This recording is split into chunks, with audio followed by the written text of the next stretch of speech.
Hi, my name is Cassidy, and this is my presentation on how to teach the water cycle to students.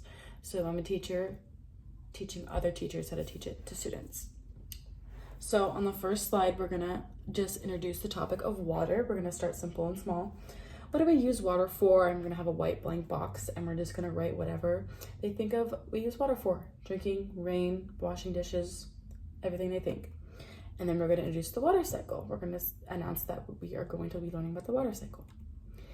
And then we're going to introduce to further engage them and get their attention and really get that hooked on.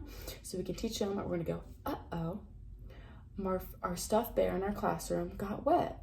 I'll say, I, the teacher, was walking to the desk and I dropped my water bottle and now the bear's wet. Uh-oh, what are we going to do? I'm super sad about it, but now we have to throw bear away because he's wet. And then you let the kids kind of sit with it and think about it, and hopefully someone's going to say, but it'll dry. And then we'll question, what do you mean it'll dry? Where does the water go? Which is a great segue into the water cycle. And then we're going to talk about that, and then we're going to introduce a diagram of the water cycle.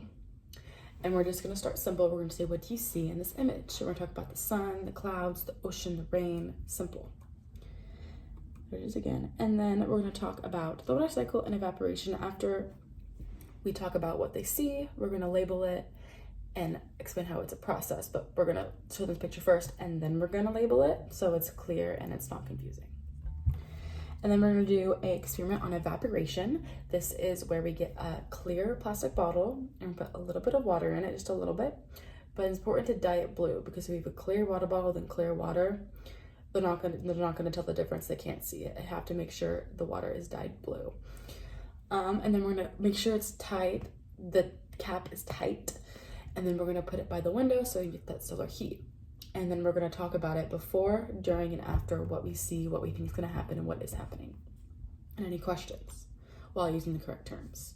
And then after evaporation, we're going to work on condensation is the next term. Similar to the previous experiment, we're gonna get a plastic baggie, we're gonna fill it with water. Again, we're gonna dye it blue so it's not clear and clear. They can decide for where the water is. And this time, in front of all the class, we're going to label the entire water cycle on the plastic bag.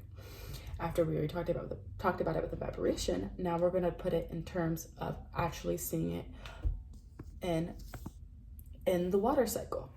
So we're going to label condensation, evaporation, precipitation, and as I'm drawing it, you're going to give them the correct terms and explain it and stop if they have any questions to address their questions for understanding.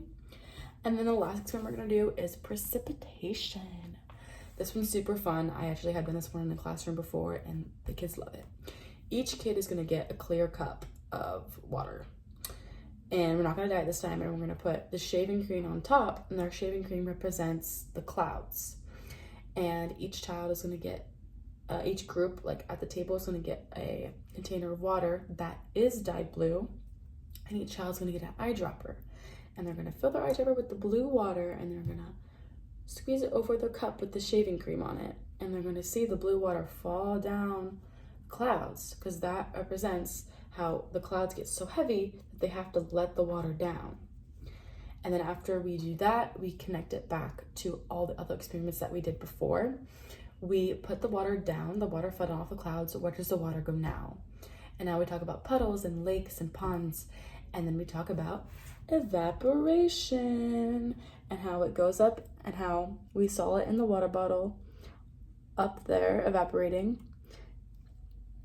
and how then it turns into clouds, condensation, and how it then falls back down. And that is how you teach the water cycle. We are definitely going to review what we learned. You're going to do the same exact diagram, make sure it's the same one, don't confuse them. So make sure you have clarity, so they have familiarity. You're gonna label the sun, cloud, rain, and ocean again. And this time, you're really gonna label evaporation, condensation, and precipitation.